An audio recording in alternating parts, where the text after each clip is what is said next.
Hi everybody, I'm Barbara Floersch, Director of the Grantsmanship Center. Welcome to our mini webcast series. This mini webcast is all about letters of commitment.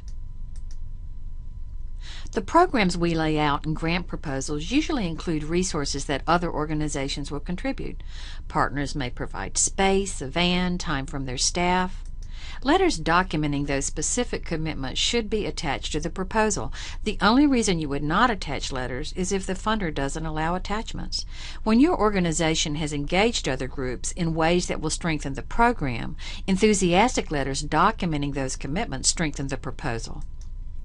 But not all letters strengthen a proposal. Specific letters committing resources enhance credibility, but vague letters of support don't. So don't attach a letter if the support it expresses is vague and won't help the program in any apparent way, if the person writing the letter has no real connection to the issue and no influence over the program's success, if the letter expresses only support and not the commitment of resources. A letter from the Assistant Vice Chair of the Committee for Supporting Great Ideas is unlikely to have much impact. He may say, "I think this is a good idea. I encourage you to fund the grant request. I think the grant applicant organization is great." And the funder is probably going to say, "So what?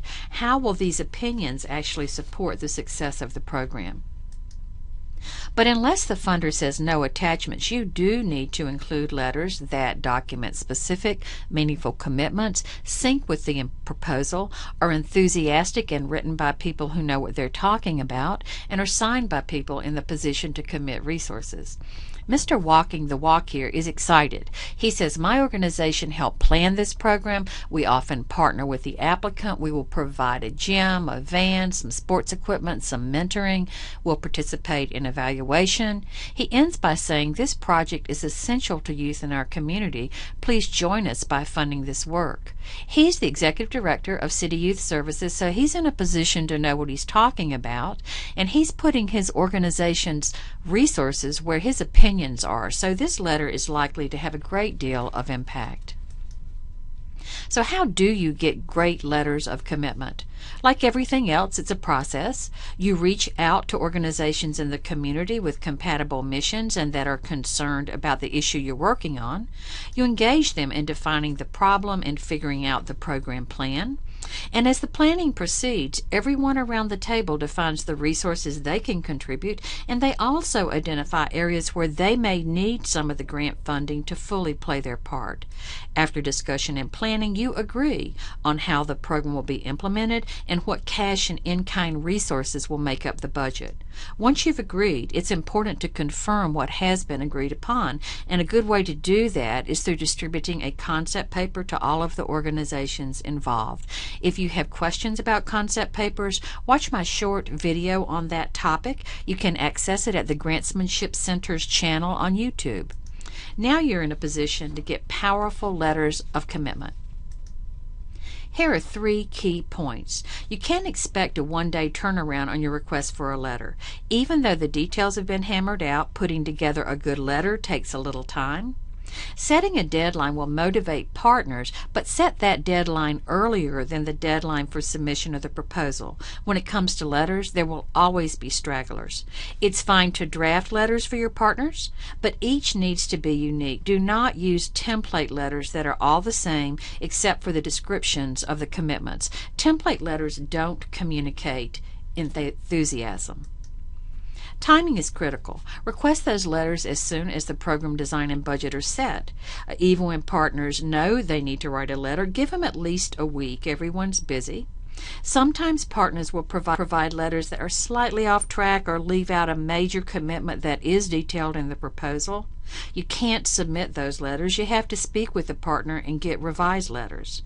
Setting the deadline for receipt of letters at least a week before the proposal submission deadline will give you time for getting revised letters and chasing down late letters. From start to finish, the process can take between 2 and 3 weeks, so work that into your timeline.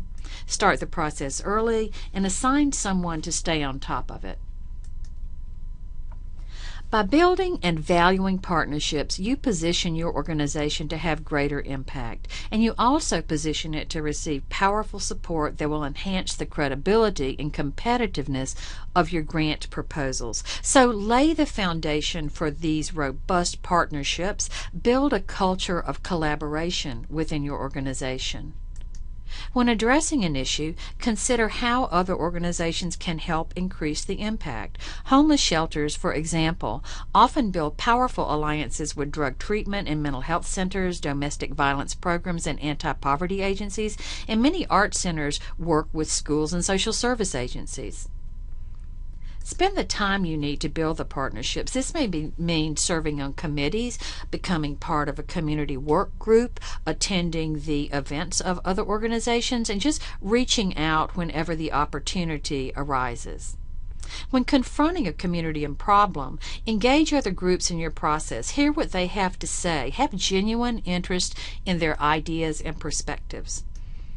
Organizations are made up of people, and when you know them, it becomes easier and more natural to work together. Keeping promises and meeting deadlines lays the groundwork for trust, and without trust, it's very hard to work together. So consciously work to build trust.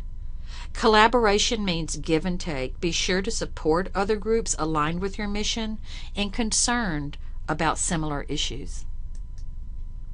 For the Grantsmanship Center, this is Barbara Floersch. Get funding, create change.